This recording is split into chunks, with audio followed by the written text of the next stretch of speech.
Hello everyone, welcome to Parul physics KV. अभी तक हमने पढ़ा था कि जब हम एक एसी वोल्टेज अप्लाई करते हैं डिफरेंट कंपोनेंट्स पे लाइक इंडक्टर, कैपेसिटर और रेजिस्टर, तो क्या होता है। जो हम ईएमएफ अप्लाई करते हैं, ऑल्टरनेटिंग ईएमएफ, और जो सर्किट में से करंट फ्लो करता है, उनके बीच में क्या रिलेशन है, क्या उनके बीच में फेज डिफरेंस है। अब हम पढ़ेंगे एक स्पेशल टाइप ऑफ सर्किट जिसे बोलते हैं सीरीज एलसीआर सर्किट। नाम से ही पता चल रहा है इसमें तीनों कंपोनेंट्स हैं, इंडक्टर भी है, कैपेसिटर भी है और रेजिस्टर भी है। ये तीनों कंपोनेंट्स कैसे कनेक्टेड है? ये तीनों कंपोनेंट सीरीज में कनेक्टेड है और हमने इनके क्रॉस एक एसी सोर्स लगाया है लाइक दिस। इसमें आप देख सकते हैं कि तीनों के तीनों कंपोनेंट्स सीरीज में कनेक्टेड है और हमने जो एसी सोर्स लगाया है वो किसी भी पॉइंट ऑफ टाइम पे V पोटेंशियल डिफरेंस सप्लाई कर रहा है सर्किट में। Now there is a potential drop across the inductor as VL. Inductor के क्रॉस VL का पोटेंशियल ड्रॉप है, कैपेसिटर के क्रॉस VC का पोटेंशियल ड्रॉप है और रेजिस्टर के क्रॉस VR का पोटेंशियल ड्रॉप है। अगर हम किसी भी पॉइंट ऑफ टाइम पे देखें, at any point of time, अगर कैपेसिटर पे जो चार्ज है वो है Q और इस सर्किट में से कितना करंट फ्लो कर रहा है, इंडक्टर में से I करंट फ्लो कर रहा है उस पर्टिकुलर पॉइंट ऑफ टाइम पे, तो उस केस में हम किरचॉफ्स लूप लॉ लगा सकते हैं। That is the net potential difference across the circuit is equal to the potential drop across inductor plus potential drop across capacitor plus potential drop across the resistor. और जब हम इनमें values put कर देंगे then we will get this equation. इस equation को solve करके हम करंट और V में रिलेशन निकाल सकते हैं। What is the relation between the two quantities? This is a differential equation and the solution of differential equations is not in the syllabus of 12th NCERT. So we will choose a simpler method, that is the phasor diagram method, in order to solve this particular condition. तो phasor diagram solution में हम सबसे पहले note करते हैं कि जो तीनों एलिमेंट्स है सीरीज में है और सीरीज में करंट सेम रहता है, तो जिस फेज में करंट पास कर रहा है और जिस एम्पलीट्यूड का करंट है, एक पर्टिकुलर पॉइंट ऑफ टाइम पे सेम करंट तीनों एलिमेंट से पास करेगा। They are in series, so AC current in each element is same at any time having same amplitude and phase. Let at any point of time current in the circuit is I is equal to I naught sin omega t. हम किसी भी point of time पे ये current की value assume करते हैं circuit में flow कर रहा है। देन जो सर्किट में रेजिस्टेंस है उसके अक्रॉस पोटेंशियल ड्रॉप कितना होगा, मैं इसको वेक्टर से रिप्रेजेंट करती हूँ। यू विल अंडरस्टैंड कि मैंने यहाँ पर वेक्टर से इसको क्यों रिप्रेजेंट किया है। In the phasor diagram it's a vector because यहाँ पर उसका मैग्नीट्यूड भी होता है और उसका एंगल भी होता है, आर्ग्यूमेंट भी होता है विच इज ओमेगा टी। तो यहाँ पर रेजिस्टेंस के अक्रॉस सेम फेज में पोटेंशियल ड्रॉप होगा, क्योंकि मैंने पढ़ा है when I apply an AC current to a resistor, resistor के अक्रॉस जब मैं AC करंट अप्लाई करती हूँ तो करंट और पोटेंशियल ड्रॉप सेम फेज में होते हैं। So I can easily write it's equal to I nought R sine omega t. तो यहाँ पर मैं VR वेक्टर लिख सकती हूँ, it's equal to V nought sine of omega t, जहां पर V नॉट क्या है, एम्पलीट्यूड है V वेक्टर का विच is across the resistance. Now let me represent this current vector in a phasor diagram which is rotating at N angular frequency of omega और उसका maximum amplitude है I not. तो इस case में this will be the VR vector, क्योंकि ये दोनों same phase में है, इनके बीच में कोई फेज डिफरेंस नहीं है। तो जिस डायरेक्शन में मैंने करंट ड्रॉ किया है उसी डायरेक्शन में हमारा पोटेंशियल डिफरेंस भी होगा which is across the resistance. Then the voltage across the inductor of inductive reactance XL, अगर जो हमारा इंडक्टर है उसकी इंडक्टिव रिएक्टेंस कितनी है XL, उसके अक्रॉस जो पोटेंशियल ड्रॉप होगा that will be given by IXL।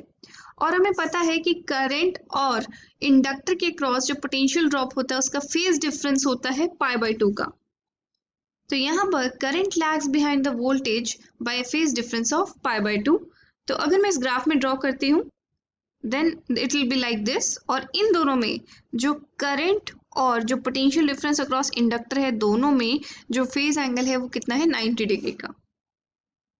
लेकिन अगर मैं कैपेसिटर की बात करूं तो कैपेसिटर के केस में voltage across the capacitor of capacitive reactance XC is given by VC is equal to IXC। यहाँ पर XC उसकी कैपेसिटिव रिएक्टेंस है और ये VC है उसके अक्रॉस जो पोटेंशियल ड्रॉप है। और इस केस में हमारा जो करंट होता है, current leads the voltage, it does not lag behind the voltage, current leads the voltage by a phase angle of π/2। तो यहाँ पर मैंने ये ग्राफ भी ड्रॉ कर दिया and we can clearly see that the current leads the voltage across the capacitor by phase angle of π/2। Now we have to treat this voltages as vector quantities और हम इनको वेक्टोरियली ऐड करेंगे। Let me suppose that VL is greater than VC, जो inductor है उसके cross जो potential drop हो रहा है वो VC से बड़ा है।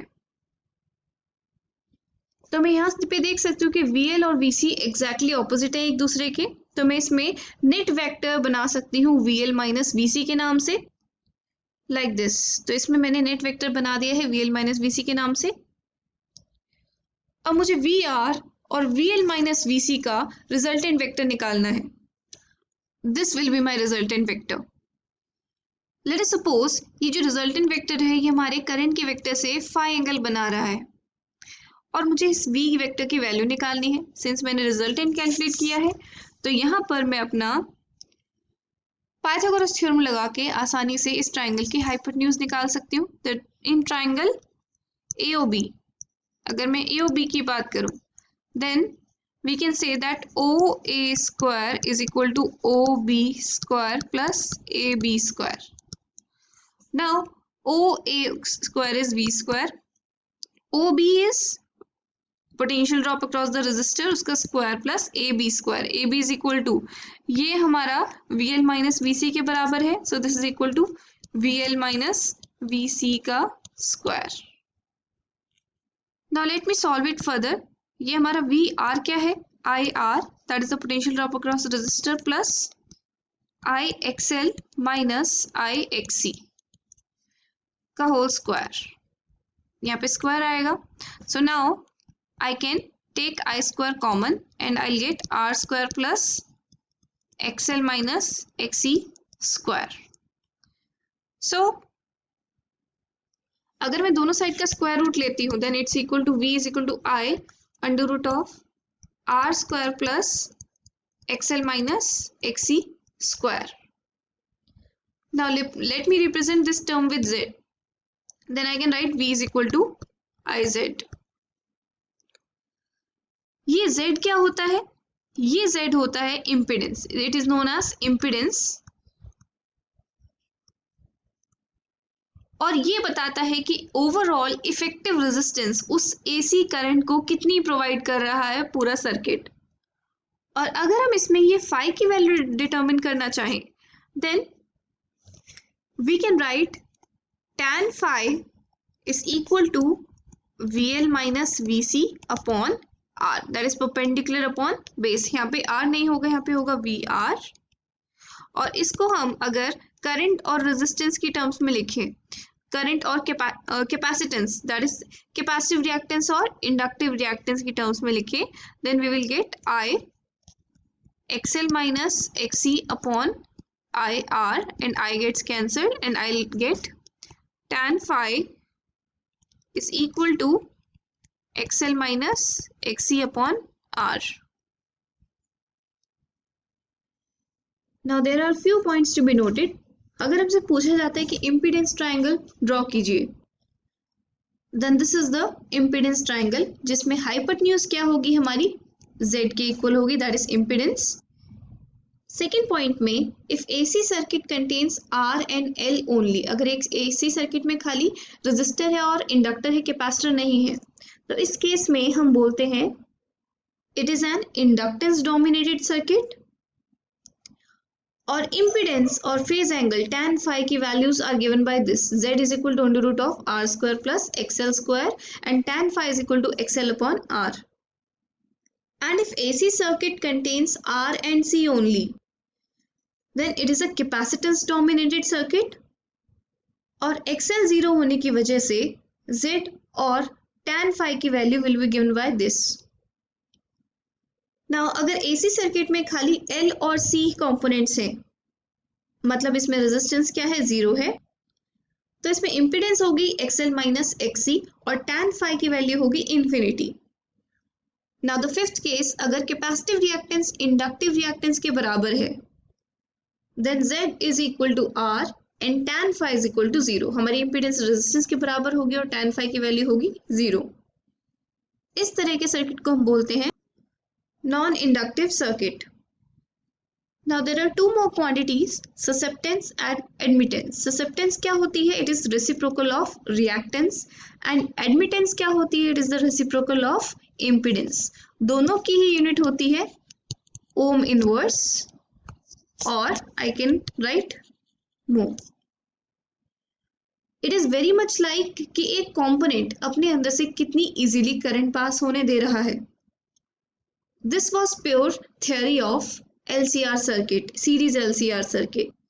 इनकी बहुत एप्लीकेशंस होती हैं, जैसे रेडियो रिसीवर्स या फिर टेलीविजन सेट्स। जब हम रिमोट से कोई भी चैनल चेंज करते हैं तो वो कैसे होता है, वो it is only because of series LCR circuit.